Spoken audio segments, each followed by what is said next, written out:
बिहार मैं हूं आप सबके साथ अनूप।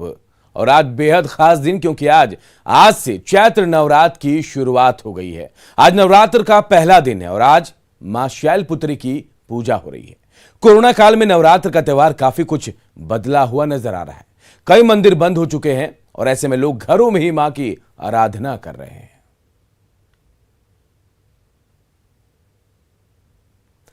तो कि आज से चैत्र नवरात्र की शुरुआत होगी और मां शैलपुत्री की पहले दिन पूजा हो रही है। लेकिन बेहद अहम आज का दिन, क्योंकि आज से नवरात्र की शुरुआत, तो वहीं कोरोना काल में ये चैत्र नवरात्र हो रहा है। ऐसे में मंदिरों का बंद होना लोगों को कहीं ना कहीं थोड़ा मायूस जरूर कर रहा है, लेकिन लोग घर में ही मां की पूजा अर्चना कर रहे हैं। 9 दिनों का यह पर्व है और आज पहला दिन मां शैलपुत्री की पूजा होगी। लेकिन कोरोना काल में इस पूजा के भी मायने बिल्कुल बदल गए हैं, क्योंकि मंदिरों के पट बंद हैं, मंदिरों को बंद कर दिया गया है। और ऐसे में तमाम भक्तगण जो हैं वो अपने घर पर मां की आराधना कर रहे हैं। हालांकि ये भी कहा जा रहा है कि ये ज्यादा जरूरी कि घर पर पूजा अर्चना करे। और मां शैलपुत्री की पूजा क्यों करते हैं ये भी हम आपको ग्राफिक्स के जरिए बता रहे हैं। देखिए, आज से 9 दिन तक मां दुर्गा के अलग अलग स्वरूप की पूजा होगी और आज पहला दिन मां शैलपुत्री की आज पूजा हो रही है। और आइए आपको बताते हैं कि किस दिन मां के किस स्वरूप की पूजा होगी। तो देखिए, 13 अप्रैल, जी हां 13 अप्रैल आज का दिन, नवरात्र का पहला दिन, और मां शैलपुत्री की आज पूजा होगी। 14 अप्रैल मतलब कल दूसरा दिन, मां ब्रह्मचारिणी की पूजा होगी। 15 अप्रैल तीसरा दिन मां चंद्रघंटा की पूजा होती है। 16 अप्रैल चौथे दिन मां कुष्मांडा की पूजा होती है। 17 अप्रैल पांचवा दिन मां स्कंद माता की पूजा होती है। 18 अप्रैल को छठवां दिन होता है, इस दिन मां कात्यायनी की पूजा अर्चना की जाती है। 19 अप्रैल सातवां दिन मां कालरात्रि की पूजा अर्चना की जाती है। 20 अप्रैल आठवां दिन मां महागौरी की पूजा होती है। और 21 अप्रैल आखिरी दिन, 9वां दिन, सिद्धि दात्री मां की पूजा होती है। चलिए दूसरी खबरों की बात करते हैं। मुजफ्फरपुर की बात, जहां आग से 15 घर जलकर राख हो गए और साथ ही झुलसने से एक बच्ची की मौत की भी खबर है। अगलगी में 30 लाख से ज्यादा की संपत्ति बर्बाद हो गई है। घटना औराई प्रखंड के बिस्था गांव की है। बिजली के शॉर्ट सर्किट से एक घर में आग लगी और यह तेजी से फैलती चली गई और इसने करीब 15 घरों को अपनी चपेट में ले लिया। आग की लपटें इतनी तेज थी कि इस पर काबू पाने में स्थानीय लोगों को काफी मशक्कत करनी पड़ी। और आई और कटरा से फायर ब्रिगेड की टीम को बुलाया गया, जिसके बाद आग पर काबू पाया जा सका।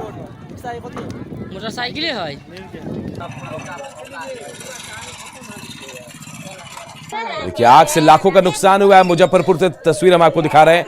एक साथ 15 घर जलकर राख हो गए हैं। एक बच्चे की मौत की भी खबर है झुलसने से, और 30 लाख से ज्यादा के नुकसान की आशंका जताई जा रही है। देखिए, सीतामढ़ी में भी आग ने तांडव मचाया। सीतामढ़ी में रून्नी सैदपुर के मानिक चौक गांव में आग लगने से 18 घर जो जलकर राख हो गए। देखिए, मुजफ्फरपुर में 15, सीतामढ़ी में 18 घर जले हैं। बाद में फायर ब्रिगेड की टीम मौके पर पहुंची और आग पर काबू पाया, लेकिन तब तक काफी देर हो चुकी थी। लाखों रुपए की संपत्ति जलकर खाक हो गई। सीतामढ़ी की तस्वीरें हम आपको दिखा रहे हैं, जहां 18 घर जलकर राख हो गए। आग ने यहां जबरदस्त तांडव मचाया। लाखों की संपत्ति का नुकसान हुआ है। मानिक चौक गांव में भयानक आग लगी थी और इसने 18 घरों को अपनी चपेट में ले लिया। तो तस्वीरों को देखकर आप अंदाजा लगा सकते हैं कि आग कितनी तेजी से फैली और एक दो नहीं 18 घर जो है वो जलकर राख हो गए। लाखों के नुकसान की आशंका जताई जा रही है और शहर शहर आग का कहर देखने को मिल रहा है। तस्वीरें सीतामढ़ी की, मानिक चौक की, और देखिए वैशाली और बेतिया में भी आग का कहर दिखा है। वैशाली के मंसूरपुर में आग लगने से अफरा तफरी मच गई। एक घर में आग लगी और इसने देखते ही देखते 6 घरों को अपनी चपेट में ले लिया। अगलगी में लाखों की संपत्ति के नुकसान की आशंका है। बेतिया की भी तस्वीर हम आपको दिखा रहे हैं। बेतिया के गेहूं के खेत में आग लग गई और इस अगलगी में करीब 2 एकड़ में लगी गेहूं की फसल जलकर खाक हो गई। घटना मझौलिया के पारस पकड़ी गांव की है। बाद में मौके पर पहुंची दमकल की टीम ने आग पर किसी तरह काबू पाया। अब तक आग लगने के कारणों का खुलासा नहीं हो पाया है। पीड़ित किसान जो है मुआवजे की मांग कर रहे हैं। तो देखिए, बिहार के कई शहरों में आग ने तांडव मचाया है। वैशाली बेतिया की तस्वीर हम आपको दिखा रहे हैं। सीतामढ़ी के अलावा मुजफ्फरपुर में भी आग ने भयंकर तबाही मचाई है। लाखों का नुकसान हो गया है। एक बच्ची की मौत की खबर भी आई है।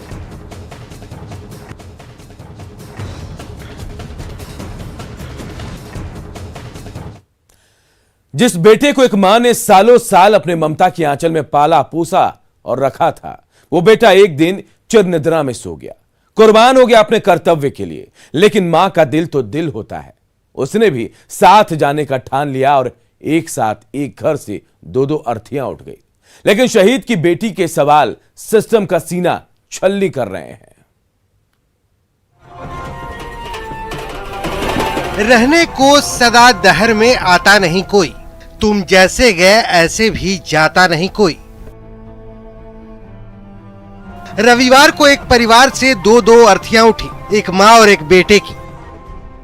फर्ज की खातिर बेटे ने जान गंवा दी तो एक मां अपने कलेजे के टुकड़े को खुद से अलग होने का सदमा बर्दाश्त नहीं कर सकी।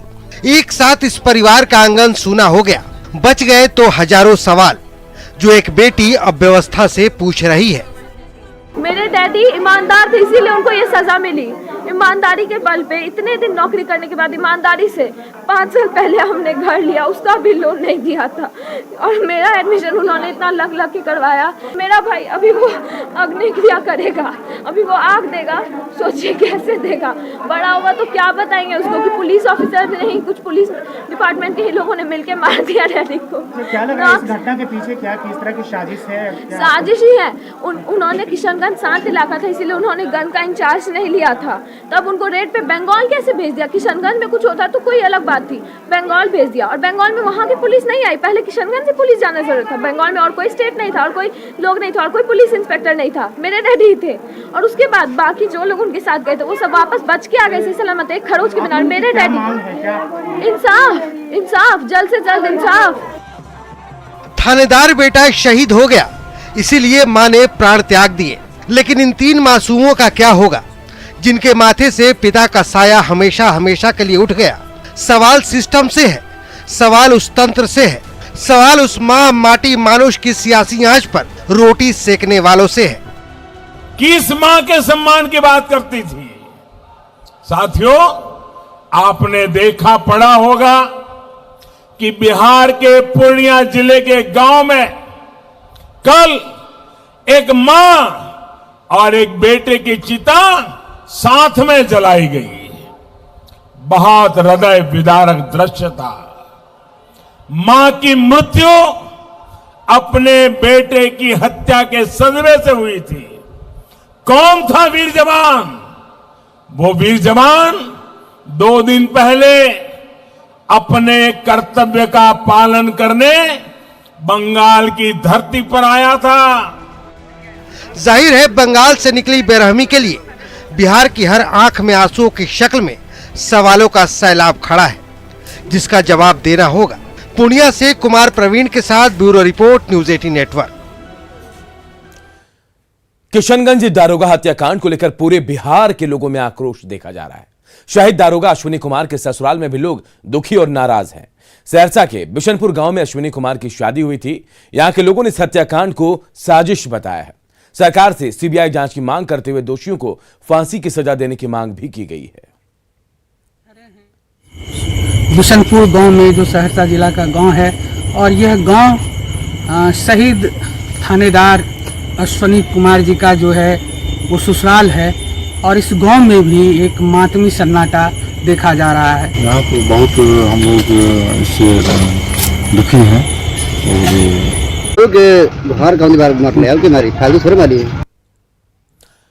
मुजफ्फरपुर में नाबालिग के साथ गैंगरेप किया गया और वीडियो बनाकर वायरल भी कर दिया गया। मामले को दबाने के लिए पहले पंचायती की गई और जब पीड़ित परिवार पुलिस के पास पहुंचा तो उन्हें गांव से निकालने की धमकी दी जा रही है। पुलिस ने एक आरोपी को गिरफ्तार कर लिया है। पंचायत के सवाल पर पुलिस का कहना है कि इस बारे में पीड़ित पक्ष ने शिकायत नहीं की है। घटना है कि इसमें जो है गैंगरेप किया गया पीड़िता का और गैंगरेप का वीडियो वायरल कर दिया गया है। फिर आगे पुलिस का कोर्स? हाँ जी, फिर महिला थाना में इसका केस दर्ज हुआ। कितने नामजद? 5 प्राथमिकी नामजद अभी। 5 लोग जी। गिरफ्तारी? 1 की गिरफ्तारी हुई है। इधर कटिहार में एक बार फिर भीड़ तंत्र का अमानवीय चेहरा सामने आया है। कोड़ा थाना क्षेत्र के सिमरिया में बकरी चोरी के आरोप में ग्रामीणों ने 2 महिलाओं और 2 पुरुष को पकड़कर पहले तो उन्हें पीटा और फिर सिर मुड़वाकर पूरे गांव में घुमाया। तस्वीरें भी हम आपको दिखा रहे। देखिए, कटिहार में भीड़ का क्रूर चेहरा सामने आया। बकरी चोरी के आरोप में 2 महिला 2 पुरुषों को पकड़ा गया, इनका सिर मुड़वाया गया और फिर पूरे गांव में घुमाया गया। ये भीड़ का अमानवीय चेहरा है।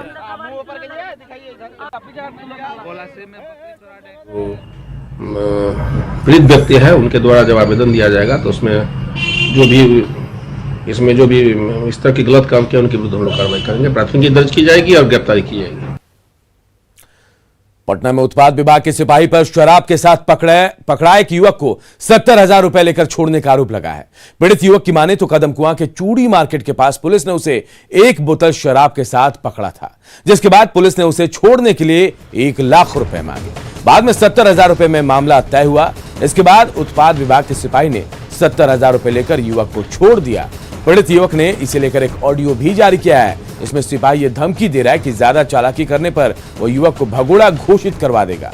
न्यूज 18 ने पूरे मामले की जानकारी उत्पाद आयुक्त को दी, जिसके बाद उन्होंने पूरे मामले में जांच के आदेश दे दिए। सब लिखवा लिए, ठीक है? ज्यादा कोई चटकी बनोगे नहीं, कोई भी हम तुमको बता देते हैं, भगौड़ा साबित कर देंगे। समझ रहे? भगौड़ा भाग गया, फरार घोषित कर देंगे। इसमें और ज्यादा लफड़ा में पड़ोगे, इसलिए ज्यादा दिमाग लगाने की जरूरत कोई दिमाग में नहीं। हम जो बता दिए उतना काफी है। बात समझ गए? और कोरोना से जुड़ी अहम खबर आपको बता दें, कोरोना का कहर नहीं थम रहा है। देश में पिछले 24 घंटे में 1,60,694 नए मामले सामने आए हैं।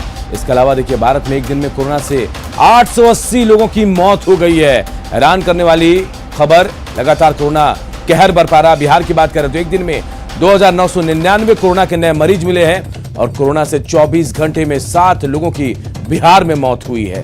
देखिए, कोरोना लगातार कहर बरपा रहा है और भारत में एक दिन में 880 लोगों की मौत हो गई है और कोरोना संक्रमित का आंकड़ा जो है 1,70,000 के पास पहुंच गया है। तो देखिए, बिहार में कोरोना से 24 घंटे में 7 लोगों की मौत की भी खबर है, जबकि एक दिन में 2,999 कोरोना मरीज मिले हैं। और देश भर की बात करें तो 1,60,694 मामले, यानी 70,000 के करीब, 1,70,000 के करीब यह आंकड़ा पहुंचने वाला है।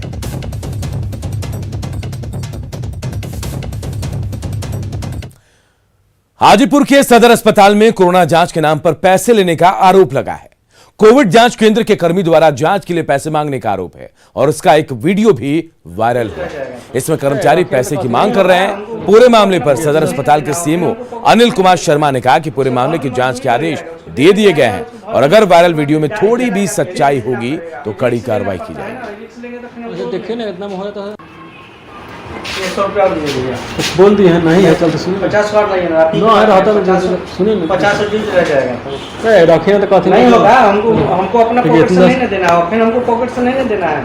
उसका भर दिन मजदूरी लग जाएगा, उसको लेकर जाएगा, उसको भर दिन नौकर करवा के गाड़ी चलाएगा, फिर रिक्स भेजना पड़ेगा। रिक्स लेना पड़ता है ना, रिक्स लेंगे तो फिर देखिए ना, इतना हो तो नहीं 50 रुपया ड्यूज रह जाएगा।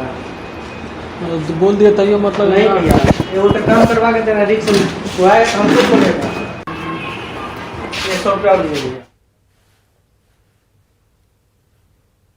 हम भी वीडियो देखे हैं और जो अभी हमारे सीडीओ तो जांच के अधिकारी सीडीओ हैं, उनको कोरोना पॉजिटिव हो गया है, लेकिन जो अभी चार्ज में हैं उनको हमने बोला है कि आप तत्काल इसके जांच करके रिपोर्ट दें और इसमें कहाँ तक क्या है जांच के बाद ही पता चलेगा। लेकिन यदि इस तरह के किसी तरह की बात होगी तो तत्काल कठोर से कठोर कार्रवाई। और बिहार में एक बार फिर कोरोना की दूसरी लहर का कहर दिख रहा है। ऐसे में पिछले साल की तरह इस बार भी कोरोना वॉरियर्स सामने आने लगे हैं। पटना के राजीव मिश्रा भोजन बैंक चलाते हैं। महामारी के इस दौर में रोजाना ये 300 जरूरतमंदों के बीच खाना बांट रहे हैं। वहीं गौरव राय की पहचान ऑक्सीजन मैन के रूप में है। ये वैसे कोरोना संक्रमित मरीजों को ऑक्सीजन का सिलेंडर पहुंचाते जिन्हें अस्पताल में जगह नहीं मिली, जबकि मुकेश इसारिया वैसे लोगों की मदद करते हैं जिन्हें ब्लड या फिर प्लेटलेट्स की जरूरत पड़ती है। पिछले लॉकडाउन में हम लोगों ने अनवरत पूरे लॉकडाउन में हमने 500 लोगों का खाना प्रतिदिन बनवाया और प्रतिदिन उन लोगों तक पहुंचाया जो ज़रूरतमंद थे, जिनके पास खाने का अपना व्यवस्था नहीं हो पा रहा था। और इस बार भी जैसा हम लोग देख रहे हैं कि लॉकडाउन की स्थिति फिर से बन रही है या मार्केट में कोरोना की वजह से थोड़ा सा लोग फिर से परेशान हैं, तो लेकिन हमारा जो काम है वो पिछले 4 साल से अनवरत चल रहा है और हम अभी तत्काल में 300 लोगों का खाना प्रतिदिन बनवाते हैं और उसको पैकेट बंद डब्बे में करके लोगों तक पहुंचाते हैं। होलसेल मैं ही हूँ, मेरे ही पास कंप्लेन आता है ना या मेरी वाइफ के पास कंप्लेन आता है और हम लोग उसको उनकी रिक्वायरमेंट के हिसाब से और उनकी अनिवार्यता को देखते हुए हम लोग ये करते हैं।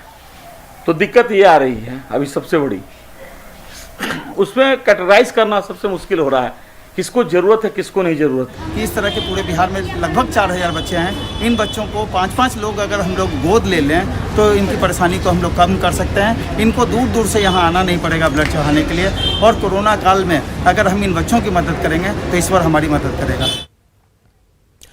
कोरोना महामारी के बीच एक राहत की खबर आई है। देश में एक और नई वैक्सीन को मंजूरी मिल गई है। स्पुतनिक वी का ट्रायल डेटा पेश किए जाने के बाद सब्जेक्ट एक्सपर्ट कमेटी ने रूस की स्पुतनिक वी को मंजूरी दे दी है। देश में अब इसका इस्तेमाल किया जा सकेगा। भारत में स्पुतनिक वी को हैदराबाद के डॉक्टर रेड्डी लैब्स के साथ मिलकर ट्रायल किया गया और वहीं इसका प्रोडक्शन कर रही है। तो देखिए, कोरोना की एक और नई वैक्सीन आ गई। सब्जेक्ट एक्सपर्ट ने मंजूरी दे दी है। कोवैक्सीन कोविशील्ड के बाद ये तीसरी वैक्सीन होगी स्पुतनिक वी। भारत में स्पुतनिक वी का अब इस्तेमाल हो पाएगा। हैदराबाद के डॉक्टर रेड्डी लैब ने इसका ट्रायल किया है। ट्रायल में स्पुतनिक 91.6% सफल रहा। भारत में स्पुतनिक वी की बनेगी 10 डोज। कृषि और किसानों की बेहतरी के लिए राज्य सरकार लगातार कई योजनाओं पर काम कर रही है। सरकार अब तक 3 कृषि रोड मैप लागू कर चुकी है और अब चौथे कृषि रोड मैप की तैयारी शुरू हो गई है। चौथे कृषि रोड मैप को लेकर मुख्यमंत्री नीतीश कुमार की अध्यक्षता में अहम बैठक हुई। इसमें किसानों की आमदनी दोगुनी करने पर जोर दिया गया। नए रोड मैप में फसलों की उत्पादकता बढ़ाने, बागवानी, मधुमक्खी पालन, फसलों के भंडारण और प्रसंस्करण पर जोर देने की बात कही गई।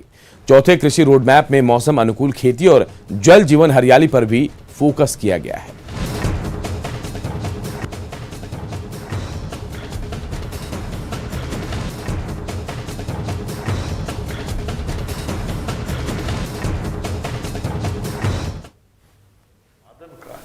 प्रोसेसिंग नहीं होगा यहीं पर, तो हम चाय से लेके चाय है, शहद है, दलहन है, तिलहन है, फूल है, सब्जी है, इस प्रकार से मक्का है, तो सबका उत्पादन और उस उत्पादन का प्रोसेसिंग, उसका प्रसंस्करण और उसके लिए प्लांट, उसके लिए भंडारण, गोदाम हो, कोल्ड स्टोरेज हो, उसका निर्माण करवाना, उसमें 90% तक और सब्सिडी देना है। तो ये सारा सरकार का सब निर्णय है और आगे भी और भी निर्णय हो जिसमें किसानों को मजबूती मिले। इधर नवादा में एक बार फिर न्यूज 18 की खबर का बड़ा असर हुआ। खबर दिखाने के बाद जेल प्रशासन हरकत में आया और एक बंदी को सदर अस्पताल से इलाज के लिए दिल्ली जाने का आदेश दे दिया। न्यूज 18 ने खबर दिखाई थी कि राम प्रवेश यादव कई महीनों से सदर अस्पताल में पड़े हुए थे और उनकी तबीयत बिगड़ती जा रही है। मेडिकल बोर्ड ने उन्हें बेहतर इलाज के लिए एम्स रेफर कर दिया था, लेकिन गृह विभाग की तरफ से आदेश नहीं मिलने के कारण वो दिल्ली नहीं जा पा रहे थे। खबर को दिखाने के बाद जेल आईजी ने खबर को संज्ञान में लेते हुए नवादा जेल प्रबंधन को आदेश दिया कि उन्हें बेहतर इलाज के लिए दिल्ली एम्स भेजा जाए। और इस बुलेटिन में इतना ही, लेकिन खबरें लगातार जारी है। देखते रहिए न्यूज 18 बिहार झारखंड।